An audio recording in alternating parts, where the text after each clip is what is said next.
Mandalorian Episode 8. We're going to talk about the Season 1 in review as a whole. Yes. I'm sure many of you guys have already finished the series, but we want to get our final thoughts. Spoilers, obviously. Yes, on the last episode. Mm-hmm. I know Chris has done some deep diving. He has a notebook somewhere of things he wants to talk about. Handy dandy notebook. Yes. Steve? Joe? Steve. Whoa. Fuck Joe.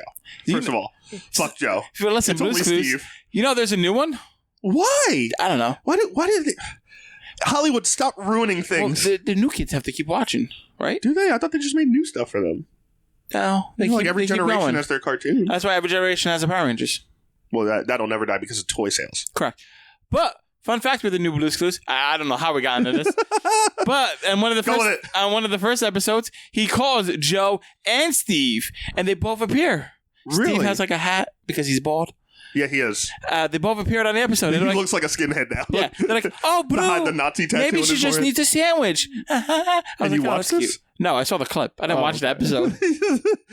Rob's just clapping his hands along with everybody. It was. Rob's like, I'm going to open my mail with them. Maybe. Anyway. But yeah, no. So this episode, we see the climax of where we left off. Yes. We see essentially former stormtroopers are coming in, shooting down the barracks. This episode has stakes, unlike the Rise of Skywalker. We see a lot Rise of Skywalker has stakes, but it's like basic stakes. This has filet mignon stakes. Applebee's steaks? Steaks you actually want to eat. Those are two different things. Well, no, I mean, Rise of Skywalker had steaks. It just wasn't as good. Okay. Anyway, we're not getting. We already talked about that for an hour and a half, and we're gonna have another episode for you guys about the Rise of Skywalker soon. If you missed our Rise of Skywalker review, head back in the channel. Go watch it. It's fantastic. It's me, Chris, and movie guy Ed. We got a lot of good reviews on that one. Yes, it was a lot of fun. It's a lot of fun. A little disorganized, but fun nonetheless. If you watch it, just be prepared to be exhausted because there's a lot of passing of the torches. We were, but in this movie, in this episode, we see a lot of crazy stuff. We actually saw the Mandalorian take off his helmet, which I thought was big. We did. We saw the IG-88 sacrifice himself in Terminator style, walks into the fire. Oh, I love this scene. Little T2 action? Oh, my God. Yeah, it's the best Terminator movie I've ever seen in that 5 seconds. Whoa, T2 is a bit. T2's a bit. Did you not cry when the robot died? I cried. I did not. I cried in Judgment Day, though. Oh. When I was a kid. Phenomenal movie. What's more impactful, crying as a kid, crying as a man? I'm going to go with kid. As a man, it's a little sad. Just a little bit. It's a little sad on just... Anyway, he walks in. He's like, there is no possible outcome. Yeah. I have to do this. Yeah. I cannot be captured. And he's like, no, we need you. He's like, you are sad. He's like, no, I'm not sad. I don't care about you. You are sad. And I'm like, oh my God. There's dialogue between a robot and a man's face that can't see it. And I'm loving every minute of it. Yeah, it was awesome. He walks in and just... Wow, you skipped way ahead. I know. I wanted to talk about the scene really bad because I loved it. I actually enjoyed this episode from beginning to end. Yes. The beginning, you get kind of the two stormtroopers who can't hit the can.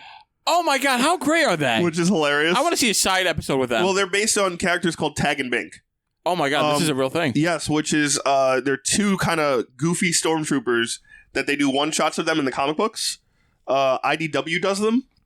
And because they do like the Star Wars Chronicle books. Yeah. And Tag and Bink are kind of like these goofy stormtroopers. It's almost like if the Three Stooges were in Star Wars. And there's two of them. And there's two of them, and they're kind of clumsy, and they mess stuff up. Side note, when he slapped Baby Yoda, I wanted to jump through my screen. How dare he? Dude, Erica every time was just like, oh my God. Is the baby alright? He's like, yeah. He's like, shut up. And he's like, let me see it. He's like, no. I was like, he might be dead. He's not making any noise. He's like, you just want to see it. Yeah, let me see it. Yeah, so that was they were funny. Great. They kept calling. They're like, can we go now? He just killed somebody for interrupting him. I'd wait. All right. Okay. But that was funny, and they couldn't hit the can to save their lives. They're Tag and Bink. Yeah, that's their names in the comic books. Yeah. Okay, so they're like a known thing. Yes, but we don't know if that's officially them. We assume it's officially them. Meaning like the audience who knows Tag and Bink. Okay. Because it's kind of like every time you like listen and see it, you're like, oh, that sounds... Like, that's what Tag and Bink would be doing right now. Okay. They're like just the shittiest stormtroopers. They're ever, fantastic. Which is hilarious. They shoot and they look at the gun, they hit the gun like, yeah, I guess the gun's broken. So that was cool. And then IG-88 comes by and messes them up. The Protector. How great was he when he came into town? It was awesome. And he rides into town and he's just shooting up everyone. It, like, to me, that was like, all right, Western. Like, yes, you have the general riding in on his horse, just shooting everyone in town, just every which way. Like this is what you want to see. And to protect Baby Yoda, he spins his torso around and he flips his arms and he's still shooting. Again, Taika Waititi, who plays IG-88, the voice, obviously. Great job. Directed this episode. Yeah. So he directed the episode that he has the coolest things to do in. I wonder. That's what a coincidence, Taika. Winky dink. Good for you. But yeah, I absolutely loved the entire scene in town. I absolutely loved the dynamic between the three of them inside that shop, like hiding out. Yes. Where you have like Grief Karga, like, like we should just give ourselves up. That's the only option. And, everyone's like, nope, like not an option. Like I was in the rebellion. He just called me out. We find out that Gina Carano's character is from Alderaan, which was blown up in episode 4. I remember same planet that Leia's from. So to me, that was like, oh, that's really brilliant because this is why that links it. He links it, and also like that makes sense. Like, of course, she's gonna go fight the Empire. Of course, like her whole character is like, no, I'm done. I'm hiding out. Like I'm chilling. I'm living my life. And then Mando comes back and is like, hey, you want to do this? She's like, oh, it's the Empire. Okay. And in my mind, I'm like, but that was too easy. Yeah, I'm like, you fought the Empire a bunch of times. They blew up our planet. So I'm like, makes sense. I would do it. We find out Mandalorian's real name, Din Djarin. I did not remember that. I don't remember that. I remember them saying that. I don't remember his name. Yep. So his name is Din Djarin. How great. We finally got the scene I've been waiting for the whole series of like what happened to him in town. Like, his family and the whole planet. It's not Mandalore. It's another planet. Gets ransacked by droids. And I'm like, the droids. Like, It's a super battle droid. Oh, it's a regular little shit one. All right, they're killing shit. Yep. I loved it. It was great. We also got confirmation that the Mandalorians are not a race. Yeah. They are a people. Yeah. Like, you can choose to be a Mandalorian. It's more of like the warrior race. They're not. It's like a religion. It's like a religion, but like we got confirmation on it. I thought we knew that. Well, yes and no. It was questioned. Okay. Because there is a planet called Mandalore. Oh, that's right. So, like, you don't have to be born on Mandalore to be a Mandalorian. It's a creed. I'm not going to make the reference. What? It's like Jewish. Like, you could be Jewish or you could be born from Jew. Or Jewish, yeah. Yeah. It's very similar. Yeah, no, very similar. So they could be our Mandalorians. They are the warriors. People are the Mandalorians. So, like, if, like, that was really good to get confirmation on that. Also, the aspect of you see when the Mandalorians come and get him as a child, there's a kind of like a universal symbol on their mask, which looks a lot like Death Watch, which I'll get into later. No, tell me now. What is Death Watch? Death Watch is a extreme kind of Mandalorian cult. Like, they're like the darker Mandalorians, or like the ones that they're are like the hitmen? They're like the overthrow the government and take over the planet kind. Of Mandalore or of other ones? Oh, the villain ones. Yes. And they kind of connect to the Darksaber, which we see at the end, which we'll get to. I want to get to it now. Okay, fine. What are we waiting for? All right. So, Moff Gideon, right? Moff Gideon, yes. Close, guys. Come on. Moff Gideon. So, played by Giancarlo Esposito. Phenomenal. Yes. Pretty much at the end, his TIE fighter falls. Yes. Well, Mandalorian gets the jetpack. Which is great. First of all, can we talk about that scene where they meet up with the armament lady? Yeah. Underground. And so that to me was that might have been the best scene of the show for me. It's like, you must now watch the baby, because that's like so it comes of age or you return it to its home. Well, she basically so Mandalorians are created into clans, and they're created into like their families are called clans. So now she basically is like, all right, you are a 2-person clan, you and this child.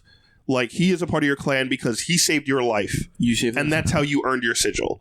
And she gives him the Longhorn sigil, like she attaches it to his shoulder. Which is cool. Which is awesome because it's got like the rhino thing. And he got a jetpack. Every time he visits, here's an upgrade. Yep. You're complete. It's like playing a video game. I got the new armor. Yes. All right. Now I got a name. New skins. I got a jetpack. Yep. Oh, now I can do anything I want. Let's do this. Woo! And it's awesome. And so she gives him a sigil, and he's like, "Come with us. Like, join our guild and like be protected." She's like, "No, I'm good." She sits there and then fucks up the stormtrooper. She has to have died, right? I don't know, man. She was busting heads, man. What happened? All the Mandalorians died, and she stayed. I don't think they all died. I think a lot of them like fled the planet. I think they fled. Yeah, I don't think they died. I think they gave up being Mandalorians. I don't know if they gave up being Mandalorians. I think they fled the planet to continue the Mandalorian way, and they're hiding out somewhere else and trying to grow their creed. I think that might be a big part of season 2. Okay. And then you have that scene where she messes up all those stormtroopers. You get to the riverboat scene, which very much I was talking about, yeah. like you were talking about, like almost like Greek mythology, like the waypoint between worlds. Yes. And how you get to the underworld is like the kind of like the riverboat. The R2-D2 with arms and legs was really creepy. That scared me. I was like, holy shit! Like what? But also really cool because it's something you've never seen before. Yeah. Which is nice. And he like kind of crusts out of the. But let's go into it. Yeah.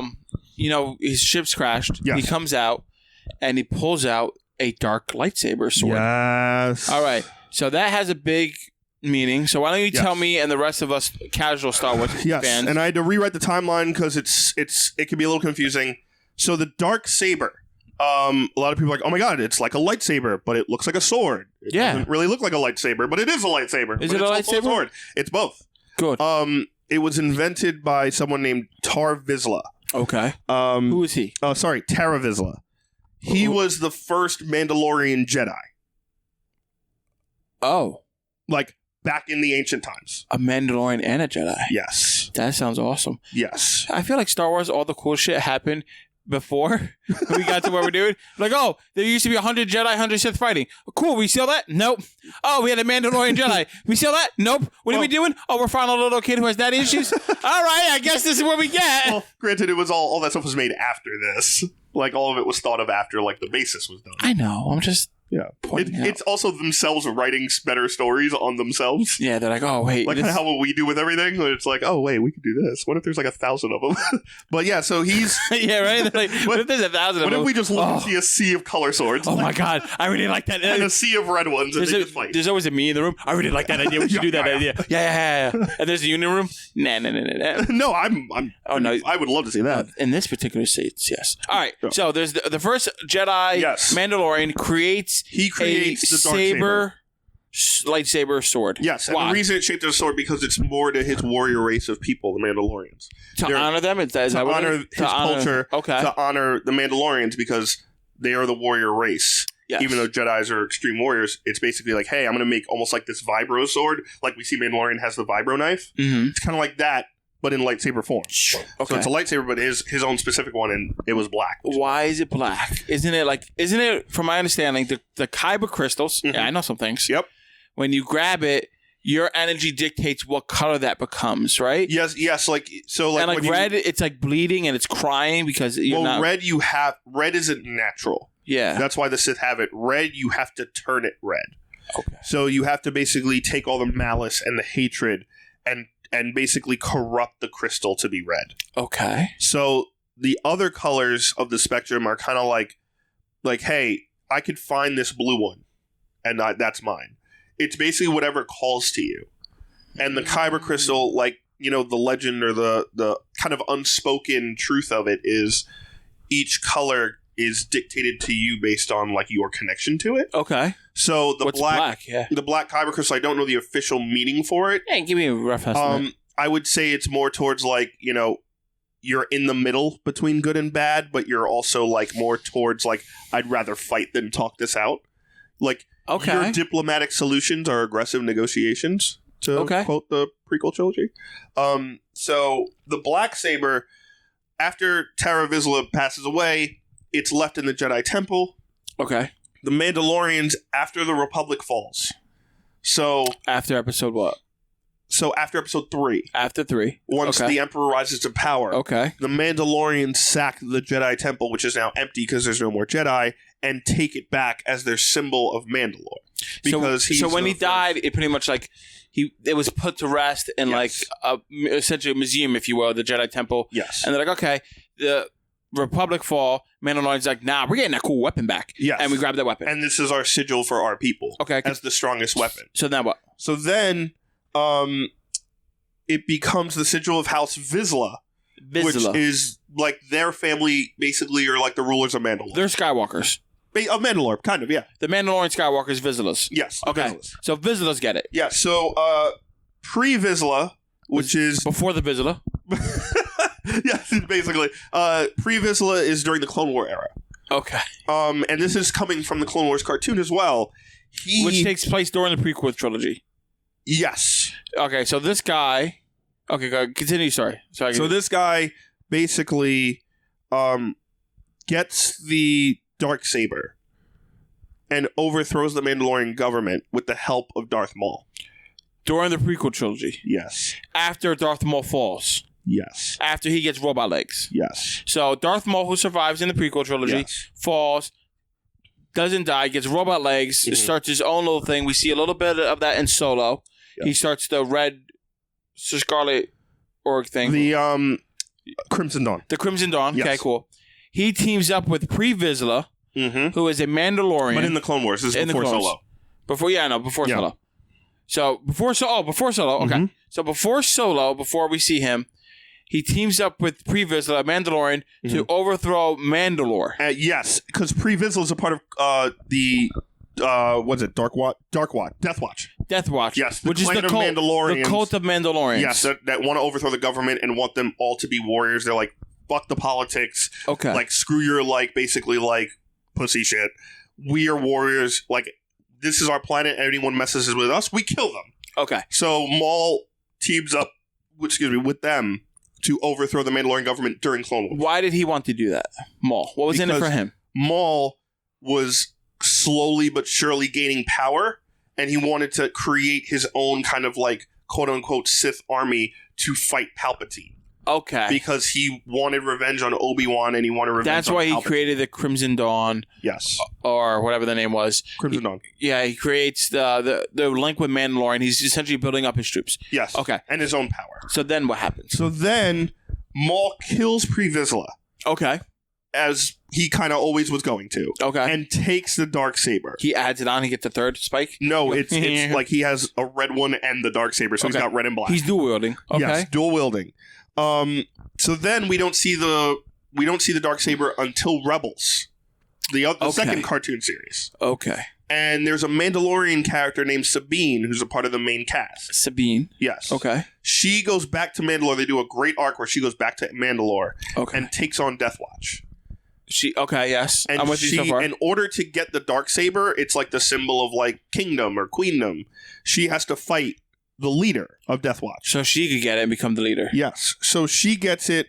So the sword evolves from just this is us now. This is a symbol of royalty. Yes, but she goes to Dathomir, gets it, which is the planet Darth Maul is from. Okay, go ahead. Then she gets challenged on Mandalore for it. Okay. She wins, but she gives it back to a character named Bo-Katan. Sabine gets it from winning the battles, gives it to Bo-Katan. Bo-Katan. Oh, Bo-Katan, not the lovely villas. Not the lovely villas of Bo-Katan. She doesn't give it to the mayor, Bo-Katan, saying, "Here, in case anybody comes." This is a great. This will be a great tourist attraction. So she gives it to Bo-Katan. Who's Bo-Katan? Who is one of the freedom fighters on Mandalore trying to stop Death Watch. Okay, she gives it to a freedom fighter. Yes, because Sabine still wants to be a part of the rebellion. Okay, and doesn't want to be like the head of Mandalore. She has her own things that she needs to do. So she's like, "Here, you've been here. You're the one who's been freedom fighting. You should have this." Okay, because she wanted to do something else. Okay, then what? It gave it to Bo-Katan. So, and that's the last part we know until we see Moff Gideon open the shell of his TIE fighter. So somehow Bo-Katan, between the time of Rebels, which is right before Episode 4, to after Episode 6, which is when Mandalorian takes place 5 years after Episode 6. We don't know what happened. Moff Gideon somehow gets the Darksaber. Does he mean he's in control of the Mandalorians because he has that? We don't know. Maybe he... Okay, so now the whole question is, why do you have it? How did you get it? How did you get it? And what does it mean? Yes. Wow. So after... Bo-Katan. I hope you guys are enjoying this. I'm learning a shit ton of stuff. It's an interesting timeline. So Bo-Katan basically uses it to kind of rewrite Mandalore and the governments and the houses, so everyone has a shared respect. Does the Mandalore get exploded? Exploded. They get destroyed. I mean, get exploded. The planet itself is still there, but but the war kind of wipes out almost all the people. Okay. So the planet itself isn't like Alderaan. It doesn't. I thought it was gone. Okay, so the Mandalore planet is still there. Yes, it's just almost empty. That we know of. That we know of. He could have taken it over and created like a Sith little empire. Little empirical comeback, yeah. Interesting. So, and here's the other thing. We know, this is 5 years after Return of the Jedi. Luke Skywalker and the Rebellion are out in the galaxy, I'm sure continuously taking down these empirical cells that are like, hey, whatever's left, we got to make sure this is gone. They're doing other things. While Leia's building the Republic up again, and the government and the senators. And Han is giving it a stupa. Yeah, yes, I'm sure you have. Pew! So like they're kind of the Rebellion's kind of become the Republic again. Luke's out, saving the galaxy, planets, and returning order. And Moff Gideon is kind of on this other side of the planet doing whatever he's doing, and we don't know if the Republic knows. They don't even know what the Force is. Well, Mando doesn't. Mando doesn't. I think Moff Gideon does, because he seems to know a lot. He knows a lot. He knows a lot. So, and somehow he has the Darksaber. So between Bo-Katan and this timeline, he has somehow gotten this Darksaber. Whether it's he killed Bo-Katan in combat, or he went to Mandalore, destroyed it, and just took it. But he has it. So I think it's safe to say that we both love this episode in the season. Yes. Okay. You excited for next season? Very. I think this episode, as well as the episode before it, to me kind of solidified this show as like we are getting way more positive in how we're doing it. Yes. We have come almost full circle with everything we did because we talked about how episodic it was. Yeah. And I think for the future, I'm like, all right, we have a great foundation now. We turned the season around kind of 180'd at the end, which might have been the plan the whole time. Probably. And now going forward, like everyone's looking forward to it. I think this show went from like, oh, it's good to like, oh, wow, I'm really into it now. Yes, correct. You know what I mean? So like, that's my take. So, guys, let us know down in the comments below what you think of Mandalorian Episode 8 of the first season. Are you as obsessed as we are with that dark lightsaber sword? Because I know I want to see if there's more. Yes. Maybe there's an axe one. Maybe they got all kinds of weapons. We don't know. They can make up anything. It's great. Let me know what you thought of it. Now, Chris, we were talking about... Baby, do the hand thing. That was the best scene. Baby, do the hand thing. Baby, do the hand thing. Make him do the hand thing. He's like, well, I'm out of ideas.